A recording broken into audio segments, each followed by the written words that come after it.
don't settle for anything less than what you want. Yeah, I think that's like, particularly if you're kind of like itching to get started or opening up a studio. It's really easy to be impatient. Yeah. And then what happens then is that you choose somewhere below par, and then again, you're starting off on the wrong foot.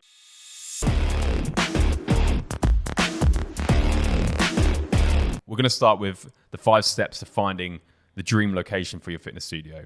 To give you a little bit of a background, when we came to choose where we're recording right now, which is 900 square foot studio. Yeah. I'm really rubbish with square footage, as you know. I wouldn't be able to tell you. But anyway, 900 square foot studio, very small, very intimate. And it literally came about by, we were looking for a studio, we're figuring out what's going to be the best location. Walked down the high street we both grew up in, and there was a unit available to lease. And we kind of quickly looked inside and we're like, yeah, that might do the trick. And then you got on the phone, as you usually do. And I think you organized like a viewing that day. Yeah. And then from that point on, we obviously secured the lease. But a lot of factors went into that decision. We didn't just kind of like walk up and find a studio and be like, oh yeah, we're going to go there. Loads of things led to that decision, which we're obviously going to break down today. Yeah, I think, first of all, why should people care? I kind of want to run through our thinking. Yep. Because it's finding your location is the biggest piece of any fitness studio. And with a premium product like this, right, we're quite a high price point. Okay, we're premium. We want to feel premium. And I always talk about standards to Jake. So I always want our standards to be higher than the expectations of people around us, right? So that was always the goal.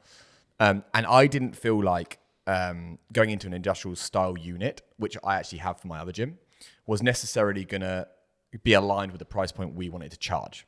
And I actually think that's completely fine if you have one of those. But for us, it's a personal decision. We wanted something which was going to look premium and feel premium from the outside and the inside.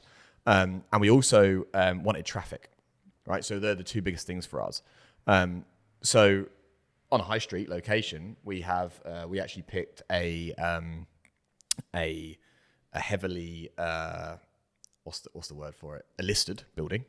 Heavily is not just listed, heavily listed. Grade 2 listed building. It's beautiful, as you can see from the painting behind us, which was done like 500 years ago.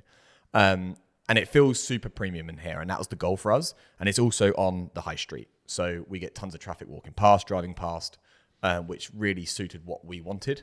And then obviously there's size. Do you want to go into size? Yeah, so I think like it's important to basically what I've done is, the decision we made to open up this place, I've looked at it in terms of like what were the steps we took in order to actually make the final decision. And often more than not, when it comes to us two, I think we make very quick decisions, but actually if we were to really analyze the decisions we make and we kind of pull back the curtain, there's a lot of thinking that goes into them that we don't necessarily give ourselves credit for. So the number one thing I would definitely recommend, like step one, is to decide the training model that you're going to go with, because a space ultimately depends on the model that you're running, right? Obviously you mentioned there with LiveFit, it's an open gym. It's, considerable in size, whereas this one is very, very tiny. Yeah. An open gym concept here just wouldn't really be that profitable. No. Whereas at LiveFit, obviously it works in its favor. So in terms of the models that you can run, I think there's probably 3, and correct me if I'm wrong, but I'm thinking an open gym concept, which is like a low ticket membership, priced at, anywhere from 30 to 50 a month. Or if you're obviously a big chain, it's going to be a lot cheaper than that. Semi-private, which is what we run, which is obviously scheduled sessions during the week with a personal trainer or a coach in every single session with a group of maybe 4, 5, 6, 7, 8, depending on obviously again your size, and then a hybrid of them both. And the hybrid of them both, I think, probably works more for gyms that are a little bit more established. Again, they have a larger space to utilize, so that's why they kind of almost appeal to every segment of the market. So those are the 3 that I would probably say are like the 3 models. So, pick one of those first and foremost before figuring out what kind of space you want, because that ultimately determines it. I think just to add to that, I think it's really easy to jump into a semi-private model and want to please all of the new members you're going to get. So we know loads of studio owners have dived into semi-private and picked that model, which is fantastic because that's, in our opinion, the best one. But added open gym concept to that model, which is the hybrid that you're mentioning. And they've done that mainly to please everyone coming in. Because what happens? Somebody comes in, they're like, "Oh, I can't afford that. Do you have anything like? Can I maybe just come like once a week instead of 3 times?" Yeah, or like I can come to PT during semi-private PT, and then I can come and use the gym when it's in the opening hours. And it's very difficult to stay disciplined when you're a new studio owner. Yeah, To hear that in consultations and be like, "Oh, I could just do that, I guess." Yeah, you have to stay true to what you believe in, and the problem is with bringing in hybrid as well. You have to staff everything, right? You have to staff everything. Utilities are running, and all of those things are happening whilst you're trying to wear so many hats of marketing, sales, fulfillment. How you make the semi-private model as good as it can be. So, like our recommendation would always be go semi-private. Make sure you get a really solid timetable in place, and then save hybrid for later if you want to. Okay, but most studio owners, if they're going to go that route, they won't then bring in hybrid because they understand, actually, I've got something great here. I get to have 4 or 5 hours off in the afternoon, or I've got a team where I can have meetings in the studio. I don't need to worry about people using the studio when there's no sessions on. For example, if we ran open studio right now, we wouldn't be able to do this. No, I also think like it comes down to what is a problem that you can solve in the most effective way. And again, if you were to ask yourself that question as a gym owner or as an aspiring gym owner and be like, what can I do for one person which is going to get them to the result that they want? Yeah. And the answer to that usually isn't, I'm just going to open up the gym for them and they can come in by themselves and work out, right? Because if that were the case, with all the gym memberships that exist around the world, they'll go there. Everyone would just, be in great shape. Yeah. What does work, in my opinion, and again, we are slightly biased, is a group setting which ticks the accountability box, but also a coach to assist you in every single session that you turn up to. That combined with elements of nutrition and support and everything like that, I think is more set up to get the individual to their end goal.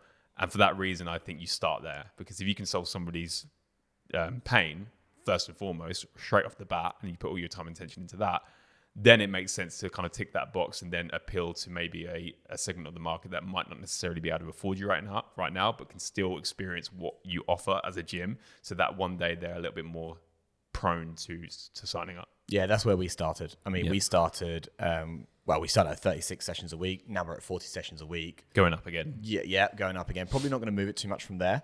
But there's no hybrid model with just semi-private coach sessions, full accountability. Yeah, keep it simple. So 40 sessions a week, now 85% booked here. So that's the simple method we love. Yep. Which brings me on to step 2, which is market research. So obviously, like, the model determines the size or the space that you're going to look for, the unit, whatever it is.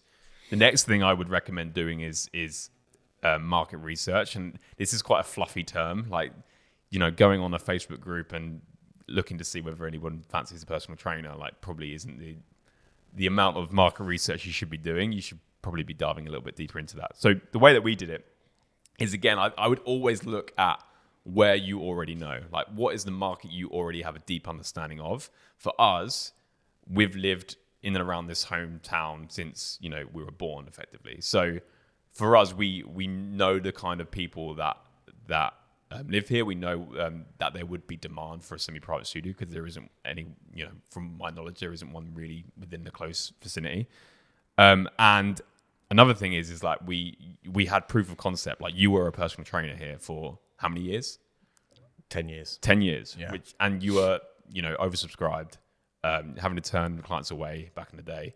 So we knew that there was already that kind of brand here already that came with your name. So it made sense to dive in here first. Like, I think choosing somewhere completely foreign to you and starting there, you're almost like starting on the back foot. But going somewhere that you already know, in my opinion, is a much better place. Yeah, it can absolutely work. But if you have awareness already, it's just easier. Right? Yeah. So when we looked at our hometown, we've got about, I've got it here actually, 8,641 residents here in the town specifically. Mm-hmm.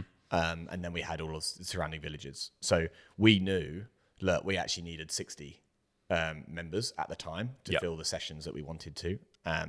So when you look at that, it's, about 0.8%, something like that, I think, of quick maths. Yeah. So it wasn't a huge task for us. And coming back to it as well, like, if we were to approach those 60 at the beginning and say, and they were to turn up and their objection was, I can't really do 3 sessions a week. If we were to then say, oh, that's okay because you can do one and it's lower, the cost is lower, then actually from the beginning, that beginning point onwards, and we always talk about this, like 10 years into the future, we would be way less profitable than we are now. Mate, top line is done if you do that. Exactly. Like, we coach a lot of studio owners, and we really like push them to have one product. Yeah. Right. And actually we just started coaching another studio owner reasonably close to us, and he's transferring. And I said maybe like a 3 and a 2 product to start with, because that'll make the transfer of all his current clients easier. Yeah. And it was awesome to hear him go, actually, do you know what? Let's do 3. Let's go for it. And it just means you can easily predict your capacity, right? Yeah. With sessions, it means you can predict your top line and then therefore your bottom line as well and your profit. And acquisition is easier as well because you're going after one market, one product. Yeah. But coming back to market research, obviously, like we said, we didn't really need that many people to say yes in order to cash flow straight away. Yeah. But another tool that we did use, and we came across this by accident, was a website called citypopulation.de. I mean, DE, is that Denmark or is that like Germany? Dude, who knows? I have no idea. But anyway, we went on that website. I'd laugh it gave us the wrong data. yeah. And it turns out it's completely wrong. But no, I think what that website was able to give us was a visual representation of the data of your local town. Like, that is a really good tool to use. And hopefully it's actually factually correct. Yeah. But I think it goes on. What's that accurate. Like? What's that survey thing they do every like something census. 5 years or 10 years? Yeah, on something census, right? I'm not sure. And it goes off that data, so we were easily able to see kind of like what the parameters were in terms of starting a studio. Step 3, do you want to move on to that? Yeah. So let's just recap. Step 1 is decide your training model. Step 2 is to do extensive market research. Don't just kind of like put your finger up in the air and guess. And then step 3. So picking the big 3 we've got here, picking the dream 3. So narrow your search down to 3 dream locations, right? Mm-hmm. Step number 1 out of that. Now, you want to tick some boxes here if you're going to go semi-private. And these are kind of the parameters that we've set with knowing a lot of data. So population, we want to kind of look between 10 and 50,000 in terms of population, right? Looking at TAM, total addressable market. Now, if you can do that, that's within a 5-mile radius of your studio. Okay, so we've ticked that here. No direct competition using the same model. That's a big one, but a lot of people, if you're going to be in 10 to 50,000 populations, you are going to have competition somewhere. So like, we're a big believer, if you have competition, charge double the price. I think like it's an easy differentiator. Yes. And also if you have competitors, like what you actually have is a more sophisticated market. Yeah. Right. So you've got people in the market already who already are solution aware. They know, they know the semi-private model. So you've just got to basically frame your business and position it in a way that provides something new. Right. So you could basically look at anything that you have, and as long as you kind of have a competitive advantage in one field, that should be enough to ultimately start to acquire new members. Yep. Number 3, slightly older demographic. So 90% of our members are age 40 to 60. Coincidentally, a good amount of those, don't know the exact percentage on this, but are female. So looking at that demographic is going to be best. So picking locations, and all of that data is online on the same website you mentioned earlier. So you can find out all of this. And then finally, positive growth percentage. So are new people coming to the area? Are there new houses being built? Is the population growing? They're the kind of 4 things that we look to tick off. We ticked off all 4 with this location, but I would be really happy with 3 of those. 3 out of 4 would be great too. So by the way, like you said, like these are all like desirable. Yeah, sure. Sure. Of course, it's like, if you're looking to buy a house and you have a set of constraints and you don't meet one, you're still probably going to buy the house. Sure. Yeah. So, these are desirable and they come with a bit of a pinch of salt, but, it's a good framework to use. Hey, quick one from us. If you're enjoying this episode, you'll love our free weekly newsletter. It's for current and aspiring studio owners who are looking for the latest growth hacks to sign up more members and keep them. It's a quick 2-minute email covering the stuff we're testing in our own gyms. So you'll be getting access to what's working today. If you're interested, you can join 3,500 gym owners and go to thefitpreneur.com and subscribe. That's thefitpreneur.com. Anyway, back to the episode. Step 4, Jake. Yeah, step 4 is something that we didn't actually do for this location, but as we look to potentially open new locations, it's something we'll definitely do because I think it's an easy win, and that is to run test ads. Obviously, with Facebook ads, you can define the audience, local audience. So I could run an ad today in Cheshire and get a good read in terms of what the demand is for a semi-private studio. That is something that people 15 years ago just couldn't do. Yeah.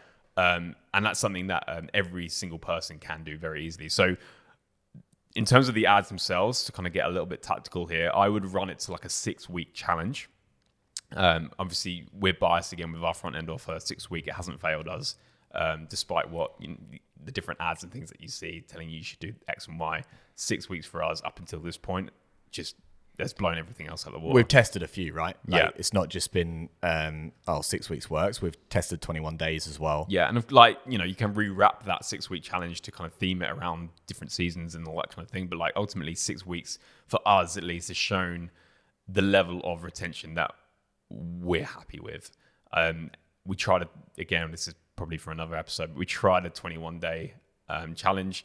Didn't necessarily yield the same amount of recommitted members, but 6 weeks for us and from feedback as well was enough. So just a quick one on that. Can I expand on that? I think from a client perspective, from the 6 week challenge, I think if you can go to a studio for PT 3 times a week for 6 weeks, you've integrated that habit. Yeah, it's true. 21 days, you're still in honeymoon phase, but you haven't integrated that habit yet. I think 6 weeks achieves both. Yeah.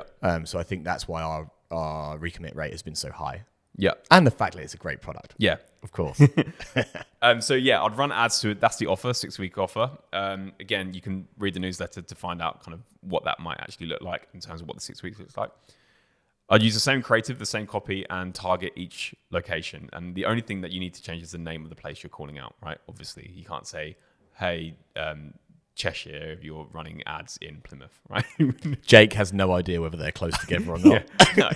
My geography isn't great. But if I use citypopulation.de, I will know. But anyway. No affiliation. Yeah. So I would use exactly the same copy. The reason you're doing that is because you don't want to add too many variables in your test, because otherwise you won't actually find out what wins, right? So you need to have the same variables in place. The only thing that obviously needs to change is the name of the place you're calling out. I would also spend £100 over 7 days. I wouldn't, if you could pay more, great, because the more you pay, the more accurate your test is going to be. So yeah, if you want to pay more than that, great. I'd say 100 minimum though.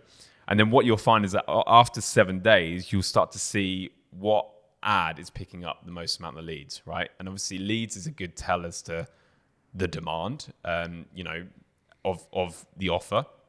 So we've ran ads before for studio owners, way up north and way down south. And, there are differences with each market that we've found. Again, like coming back to the earlier point, we've had to lean on new mechanisms more with slightly more sophisticated markets. And we've had to kind of just go a little bit more basic for those other markets. So I would figure out kind of what ad is generating the most amount of leads within the location. And then I would let that determine where I'm going to go. Obviously, this is coming back to our earlier points of choosing where that is number one. I think regardless of running any tests, I think if you know that there's a demand in your local area, I think it's your duty as a local resident to go and fill that demand.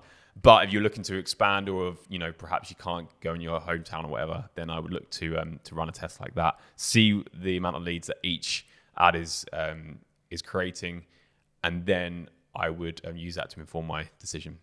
Okay, love it. Don't ask me about ads. So let's just do a recap. Yeah. So we decided training model. Yeah. Step 1. Step 2 was we've done market research. Mm-hmm. Step 3, we picked the dream 3 mm-hmm. locations. Okay. Step 4, we've ran test ads to those dream 3 locations. And by the way, with those leads, with the 2 other locations that you don't pick, you might have loads of leads that you just paid for.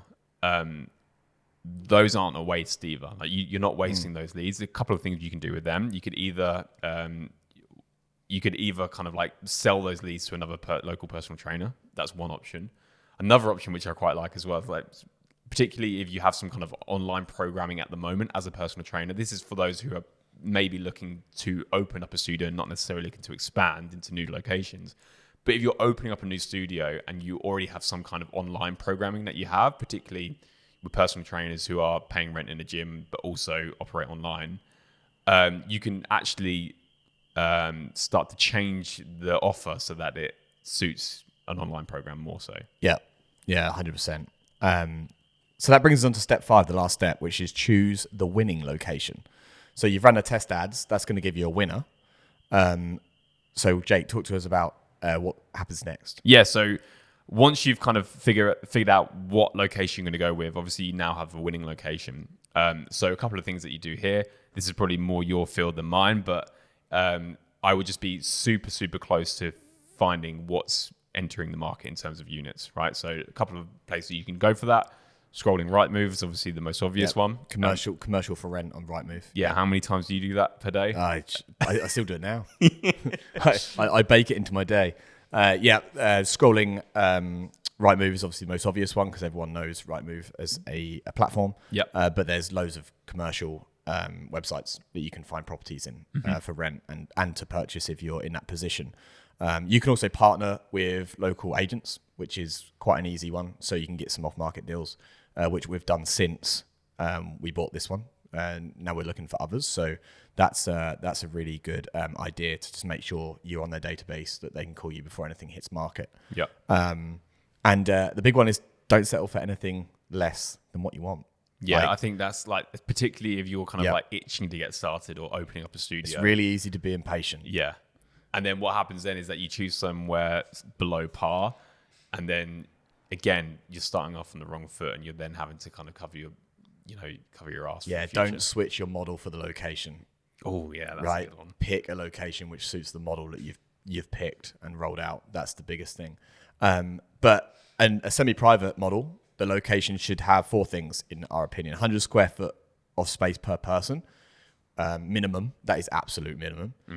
We've got a 900 square foot studio here and run 1 to 6, and everyone has ample amount of space and it works really well with our programming. Open plan layout we really like. If you've just got one room, which by the way we don't have, like that's one thing that I think we'd love, but we don't. Again, listed building. Yeah, listed building. Blame the builders 600 years ago. Free parking is a big one. If you can get 2 spots per person for free parking, you've done a great job. And the reason for that is like when there's sessions going on, people will inevitably be 5 minutes early for their session. So there's going to be crossover. I personally wouldn't pick a studio that doesn't have free parking. I would. That is the biggest one.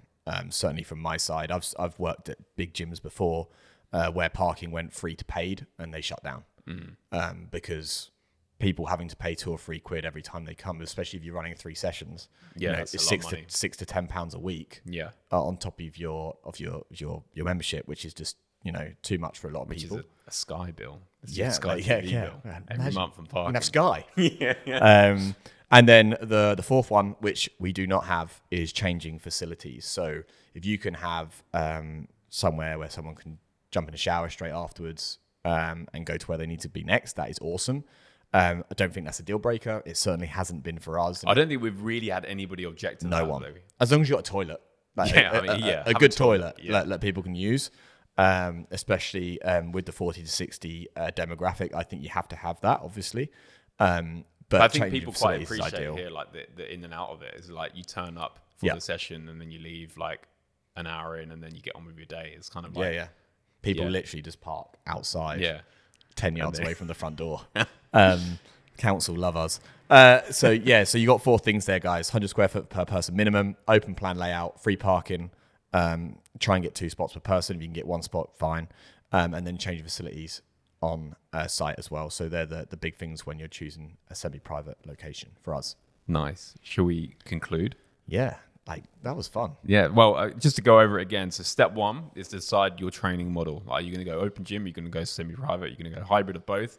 Semi-private is the one that we'd recommend starting out, especially. Step 2, do your market research. That is to look where first and foremost. Go on that website we mentioned, have a look at the population. Is there a positive growth percentage? All that kind of thing. Step 3 is to pick the dream 3. So pick the 3 locations that stand out to you the most in terms of, places to open up your studio. And again, try and stick to the same criteria we mentioned, 10,000 population minimum. Step 4 is to run test ads in those locations to figure out what area is actually, where is the most demand. You can see that just from how many leads that you're able to generate. Step 5 is to then ultimately choose the winning location based off your tests and your market research. And then that is step 5. That's step 5. That's done. Yeah. I was going to say step 6 is to like and subscribe to this podcast. Hey. Yeah, no, awesome. That's the pod. That's the pod.